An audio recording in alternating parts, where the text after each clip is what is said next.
আমি আসলে চাচ্ছি যে মূলত আল্লাহ তাআলা আমাকে অনেক অর্থ সম্পদ সব দিয়েছে, বিজনেসও অনেক ডেভেলপ করছি, বাট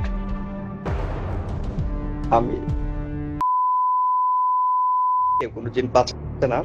হাজারে একজন আমার যারা শুভাকাঙ্ক্ষী আছে তাদের আমি জানাই যে আপনারা আমার ট্রিটমেন্ট নেওয়ার দরকার নাই, তাহলে কেউ কোনোদিন পাচ্ছে না। আর আমি সবকিছু জানি, যেহেতু আমি মেডিকেল সাইডে স্টাডি করছি, ছোটখাটো ডিপ্লোমা করা আছে। আমি দুইজন মানুষকে মুক্ত করে দিয়ে গেলাম, দুইটা ফ্যামিলিকে।